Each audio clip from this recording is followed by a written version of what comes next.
Brought to you by AFIA Sports Training, committed to developing the sporting potential of future players in the U.S., UK, and across the world.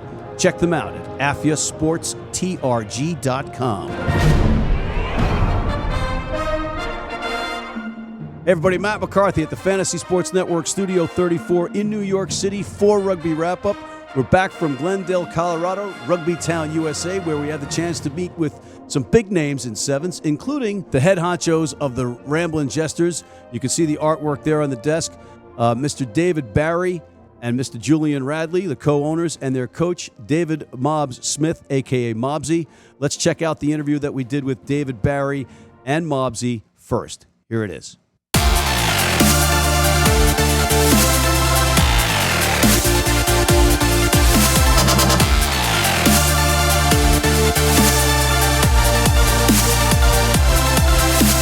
Hey everybody, welcome back to Rugby Wrap-Up on the road in Rugby Town, USA. I'm Matt McCarthy, and I have the pleasure of being with the brain trust, if you will, of arguably the best team in the tournament, the head coach, Mr. Mobbs Smith and Mr. Barry. Gentlemen, big tournament, and you guys have a team that's been gallivanting around the globe, playing high-level rugby for quite some time. How did you end up here in Glendale? Well, the Jesters have predominantly been a European-focused team, but then my children actually went to college in the west coast of the States and had done some high school All-American stuff. And because of that, my interest in kind of USA, having a New York wife, you'll appreciate that, I thought we needed to add a US dimension to what we were doing, and Rugby Town Sevens just seemed the perfect place to do it.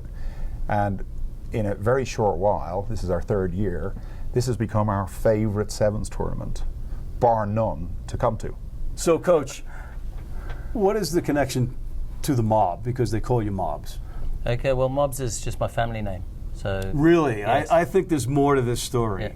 Yeah. Then somebody's told you something else. Okay, fine. Yeah, but definitely, it's my rugby name, really, so most people would know me as Mobbs or Mobbsy. And how long have you been coaching? Rugby about 15 years. Wow. So, how do you mold a group of what could be termed mercenaries at certain times? Because you don't have these guys all the time. How do you get them meshing in such a short time? Well, one of the things you do is obviously you put the group together just in a social setting, be it even if it's on the day, you just sit there together, you just see who the leaders are. If you haven't met, sometimes if it's a one-day tournament, you sometimes haven't even met the player. You might meet them in the morning, but obviously to a tournament like this, we come for a training camp beforehand, so right. We have a lot of time to do that. This standard of tournament is so high that all the players are actually quite a high level. So getting them to understand or change tactically from what they might do internationally or at their college and university is no problem at all. They really adapt quite quickly because they are obviously exceptional players. The standard of this tournament is very high. How do you find the player? How does somebody become a jester? By invitation. We're an invitational side by our very existence, and so it's usually invitational. But we're very much in development. So, for example, this season we had two youngsters playing for us on the European tour. That one now plays for Germany and the other plays for Wales. So, for example, the kid who's playing for us this tournament here from UCLA, Eric Naposki, and he's starred in quite a few as an impact player. That's what one of our objectives would be, hopefully, to see him in a year or two playing for the USA. David, he mentioned UCLA. Yep. You have some breaking news about Shane Barry, who is with the U18s. I just saw him playing up at the Can-Am rugby tournament. Thank you, John Morgan.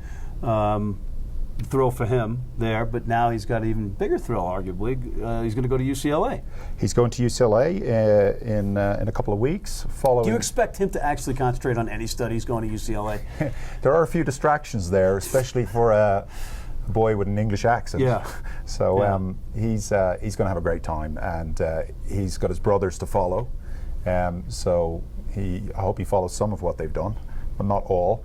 And it's going to be a fantastic experience. And my wife being American, we always had it in mind to send our kids to US universities, because I have yet to meet an American who doesn't talk about their university days except in the most my fond university terms. days were at University of Buffalo, and I'm just going to glow about them in fond terms.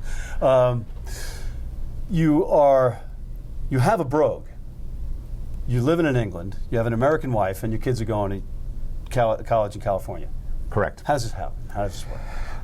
I moved to New York after graduating college. Met this New York broad who encouraged me to marry up get a job, marry up, and then the company I was working for transferred me back to England, and so one of the things she made me promise was that the kids would go to U.S. universities. So if we were going to live in England, and I guess I'm keeping that promise. Because she knew that they had a better shot at making Team USA if they. That's just my spin on this, right? Well, than Ireland or England. They've had shots at those as well. So. Do they have those options? I mean, they had a three-country option at. Yeah, so they all could play for their nation. They're pretty much sevens specialists. My boys, they're good 15s players, but very good sevens players, and some of them had Ireland trials as well. Sure. But they're really focused here. And Niall, who's just graduated college, is going to settle in Los Angeles, it looks like. So we're kind of orienting ourselves more towards the US. And in fact, I'd like to expand the Jesters program to take in other US tournaments. Well, I have a feeling that Rugby Wrap-Up can help to that end when we're doing our On the Road with the Jesters tour coming to you and theaters soon. Mobs. Yes. You got a kid that is, we're talking about, putting you guys on the map. You got a lot of good talent, right? But you have the kid Conroy, yes, from Ireland, and how do you just not say, okay, guys, the game plan here is get him the ball outside? Were you in my meeting? Yeah. Look, he's a great talent. He's also growing as an experienced player. So his experience sort of curve this season has been immense. But there's more to the game. But what it does allow us to do is obviously frighten teams out in that channel, so they have to defend a bit wider. Yeah. And if you'll notice, quite a few of the players have benefited by that because they can go through the middle, because the defence spacing has to widen to adjust to his pace. I mean, he is one of the quickest rugby players in the world. So. Yeah, out in San Francisco at the Rugby Sevens World Cup, the tweets and the social media were all coming out. They were giving the miles per hour that he was going. Was it 22 or something like that, 23 or something like that? But okay, we got Perry Baker and Carlin Isles and Daniel Norton there. Yes. Nobody's talking about their miles per hour. No, they do. They put it on.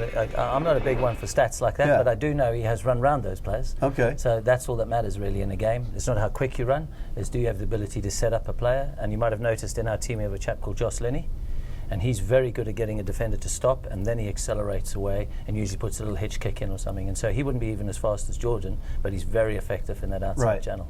Well, maybe at a tournament like this, you've got some speedsters in the stadium. You know, it might be kind of cool.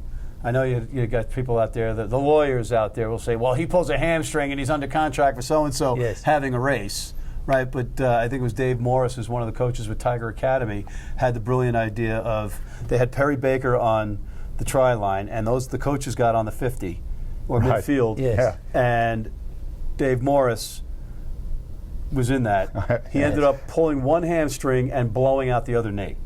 Right? And Perry had to hurdle him and almost beat the other guys.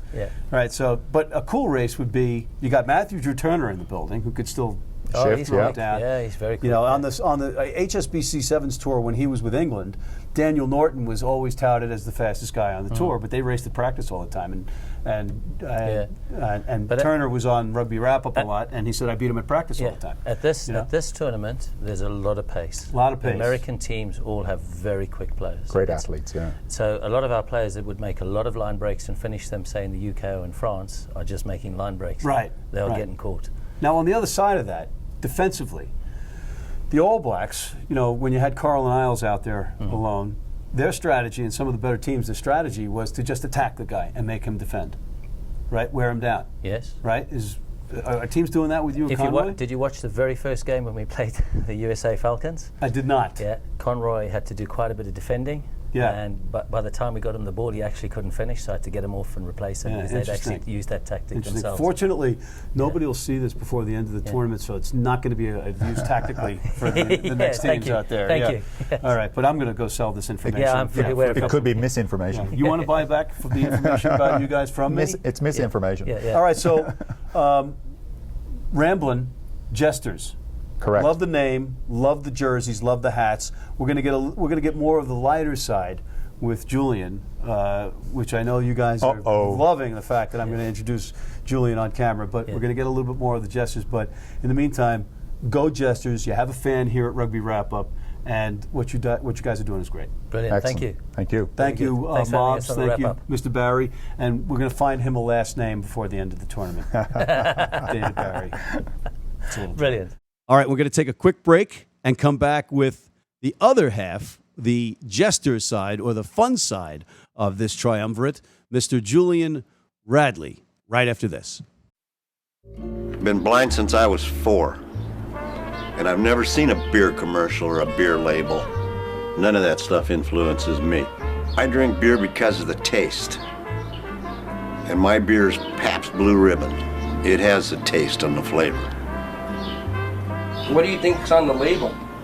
I think there's a naked woman riding on a unicorn, jumping over fire.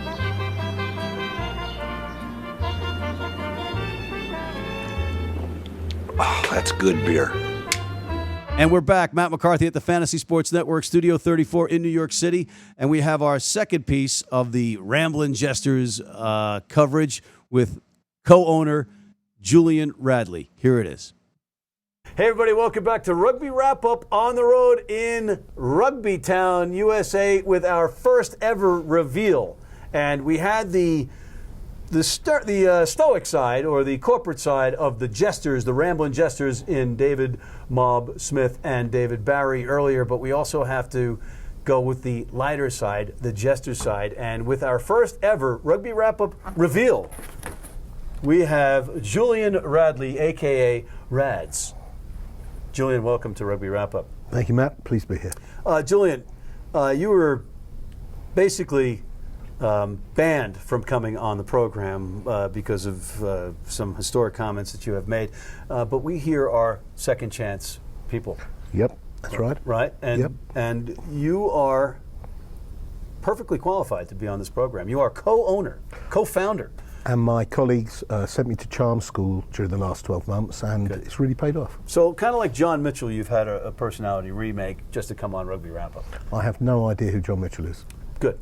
He's got two first names like David Barry, but he was All Blacks coach. He was an All Blacks player. He is coached Team USA. He's a taller Kiwi version of me. Bald guy, handsome, very handsome. Anyway, I don't know anything about rugby, so excellent. That's what we're going to get down to the nitty gritty. The Ramblin' Jesters. We got the boring side of with the other two guys, right? So they're not here anymore, so we can talk about them. But the fun side. Take us through the formation of the Ramblin' Jesters name.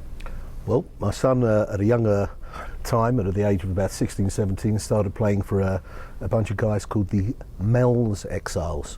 Great British Sevens outfit. Loved it, played with the guys for 3 or 4 years, and unfortunately the guy who ran the Mel's Exiles, Mel Wilkinson, passed away, and unfortunately no more Mel's Exiles, which was really disappointing. My son at the time was at Hartpury College, which for your folks is one of the top rugby universities in the UK. So Hartpury College, he said, why don't we move on from Mel's Exiles and set up our own Sevens outfit, and we'll use a bunch of the mates of mine who are playing with Hartpury College at the time. And I said, great idea, let's put it together. And the first thing I did was call Mobsy. Mobsy's known Aaron since he was like 13 or something, and said, Mobs, this is what we think of doing. Would you like to be involved and run the coaching side? And he said, yep. And that's how it all started. The next thing we needed to do was create a name, and that's where my other son came in. And I think you know the story about that. What I understand, your one son thought the Hells Angels were pretty cool, right? And the Hells Angels have Ramblin' Jesters. Cut to teams formed. Teams formed. Our first ever competition and tournament we entered was in Windsor, and not Ontario. Windsor, the real Windsor, by Windsor Castle. And on that day we had a bunch of mates of my son from Hartpury College with the Mobsy, and we had a heck of a time. No, we got knocked out at the very early stages, but in our team at that time was one particular guy who's a prop now. One of the highest paid props in the UK with Saracens, and his name's Baz Barrington, and he has run Heineken Cups and so on and so forth. So from humble beginnings, we've From Smells or Mel's Exiles Smells or and Mel's Mel's Sexiles to the Ramblin' Jesters, to the Ramblin' Jesters of the Hells Angels to Saracens. to Saracens. How cool's that? I mean, that is a pathway. That's one That's pathway. a pathway. That's one That is a pathway. pathway. A pathway. Wow, that's pretty cool. I noticed the tattoo there. Yep. On your guns. Yep. Right. Maccabea or Maccabee? Or Maccabee. Or Maccabee. Okay. I Or think not to be. I think all are correct. They can't all be No, correct. you can, because you could speak to 3 different rabbis, and How can they all be correct? Because one of them will say it's Maccabee, one of them will say it's Maccabee, and one of them will say Maccabea. So they're all correct. We're not going to get an answer here, are we? No. All right. You know, you're riding the fence. 3 fences here. Yep. Okay. What do you call it? Right off the top of your head. Maccabea. Me too. On that note, and without controversy, Mr. Julian Rads Radley on Rugby Wrap Up at Rugby Town, USA for the Ramblin' Jesters, the fun part, the heart of the Jesters. Matt McCarthy for Mr. Radley, signing off. All right, there you have it. As far as the odd couple goes, Julian Radley and David Barry, they're Oscar Madison and Felix Unger all over again. And that's a little salute to you, Mr. Neil Simon. We're sorry we lost you. On that note, thanking David Mobsy, David Barry, and Julian Radley, and the Ramblin' Jesters, I'm Matt McCarthy for Rugby Wrap Up, signing off.